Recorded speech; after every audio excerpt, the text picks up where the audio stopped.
going on, guys? Happy Toaster Tuesday. I just got home from the gym and check out what was waiting for me. New wheels for the box. These are Konig Dekagrams.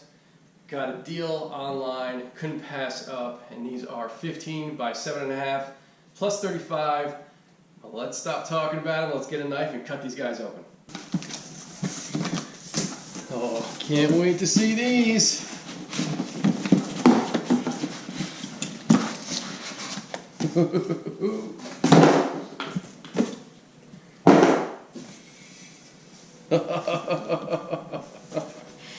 Check it out, guys. Matte black, 12 pounds. I mean, they are super, super light. Super cool kind of racing design. So if you guys can't tell already, I'm doing more of kind of like a Honda Civic build on this car and not a traditional XB build. So I wanted to go with something that has a little bit more of a race design than kind of what's on there now. This isn't going to have kind of like the poke that I have now with the wheels that are on there, but this is going to give me a nice lightweight wheel. It's going to improve its ride, it's going to improve the handling, it's going to look fast, and that's kind of the look I'm going for on the XB. So anyway, this is the big reveal. Now let's go ahead, take them outside, throw them on the car, and make sure they fit. So before we go outside and throw these on the car, I just want to show you these awesome lug nuts that I picked up off of eBay, $40 shipped, and they are kind of knockoff Volk Racing lugs.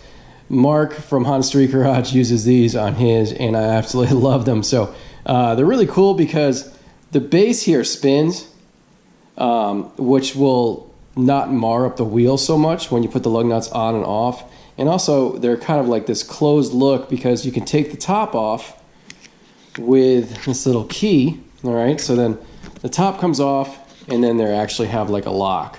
So really cool lug nuts, big upgrade from what I've been running, which are just worked over. It's just terrible 6-speed lug nuts. These are going to be a nice upgrade. So one last thing I should show you guys are some hub-centric rings that I got off Amazon, 10 bucks. They're made out of plastic instead of aluminum. So the hubs on the Konig wheels are 73, and the hub size on our XBs are 54. So you have to get something like this in order for the wheel to kind of fit 100%. So 10 bucks shipped. Can't beat it. I'll put a link down in the description if you guys want to pick these up. All right, guys, so here's a little test fit action. And I got it on there pretty good. It's just hand tight.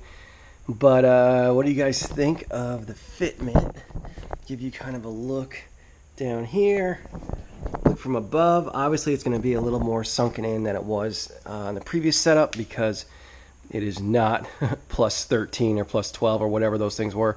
This is, in fact, plus 35. So I have good clearance here on the caliper. You can see there, no issues. All right, guys, I just got home, and man, it just poured outside. Of course, this Florida weather or this time of year is just incredible, man. I can't get a good day where it's not 95% humidity and 95 degrees outside with rain every single day. But anyway, before I show you the wheels on the car, I want to just pull out one of these steelies. So I weighed the Konig off camera, and they came in just under 12 pounds. So I'm going to get one of these steelies out, get it on the scale, and we're going to see how heavy they are because there is a significant difference. I'm thinking it's 8 to 9 pound difference between these wheels. All right, let's see what we got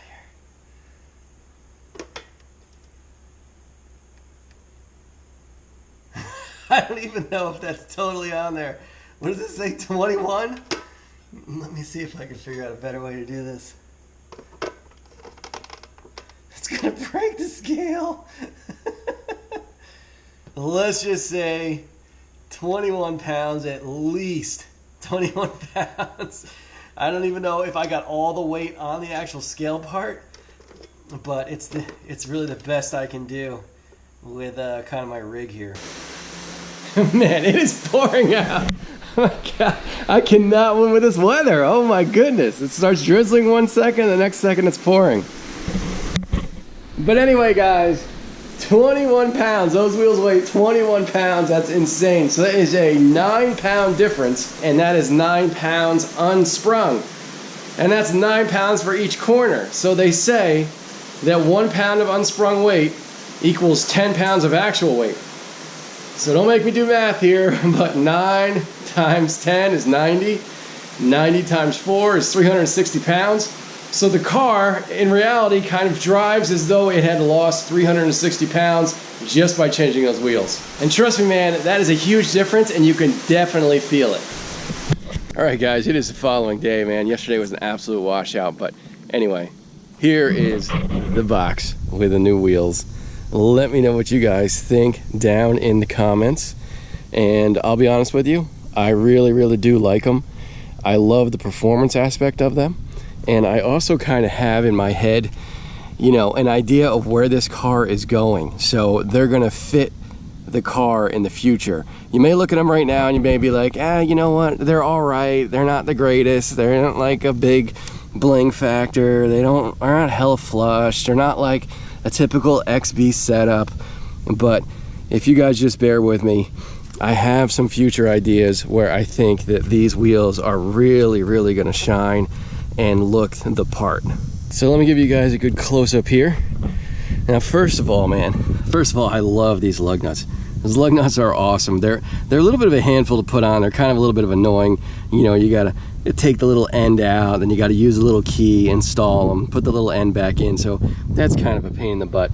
I really do like the center caps too. They're super quality. They're really nice. They kind of really finish the wheel off.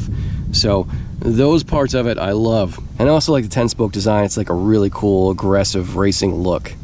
So let me know down in the comments, guys, what do you think of the wheels? Keep in mind, these wheels to me aren't like a done thing. Like, these aren't finished. The look isn't finished. This is just a kind of initial step to getting the look that I'm after. So what I'm talking about is, first of all, the car is not at the height that I want it at, okay? It is still, to me, significantly too high, and that's what the next video is going to be about. We are going to get this stance situated in the next video, as well as a review of how the suspension has been so far. I've had the suspension on the car for about 6 or 7 weeks now, almost 1,000 miles, and I'm going to give an in-depth ride-along review on my feelings of it, and also I'm going to, like I said, dial in the suspension. So look forward to that next Tuesday. So another thing that we're going to be addressing very quickly is this brake setup here. Now, there's nothing wrong with these brakes. I mean, they work and everything, but oh my God, now that I have these wheels on here, this all needs to change up front, man. This is just a complete eyesore, and these new wheels have really exposed my old brake setup. So this is going to get a total redone. I mean, everything is getting changed, and it's going to be a much different look. And same goes for the rear. I know I've been talking about changing out the rear brakes for like 6 months, and I actually have the drums to do it. I just haven't put the time in to do it, but we're also going to address the rear wheels. The last thing we're going to address is this kind of offset setup on the car. So the rear is unmodified, as you guys know, okay? Nothing's changed here. But the front, if you guys remember, I got 1/2-inch spacers still in these fenders. So we're gonna take those out in the next video, and then we'll have a really good idea of kind of where we're sitting with the fender, tire setup here. So we're probably gonna be putting in some spacers and kind of get it out just a little bit more to kind of, again, get that nice aggressive look. And then one last thing about the kind of wheel and tire fitment setup is the tires themselves. Now, these are Neogen 205 50/15. As you guys know, I absolutely love these tires. They've been on the car for 2 years. They still have a ton of life left. However, I may change the tires out for something a little bit more aggressive. So that's something that may come in the future as well. I have to see how close I can kind of get these wheels fitting the car in the style that I'm after. And if I can achieve that with this tire setup, then that's perfect. But if I can't, I will change the tires out for something that is going to fit my look, my need, and my want. So that's pretty much going to do it for this one, guys. Let me know again what you think down in the comments. Do you like this setup? Are you interested to see where this car is going? Are you sad to have seen the old wheels go? They are going to be for sale. I actually have a buyer already. If things fall through, I'll let everyone know. But anyway, guys, that's the video. Make sure you hit that like button. Make sure you subscribe. Again, next week, suspension review. I know I've been talking about suspension review for like weeks, but we're out. It's actually going to come out next Tuesday, I promise. Suspension review, as well as getting this thing lower to the ground. So anyway, guys, thanks so much for watching. We'll see you next time.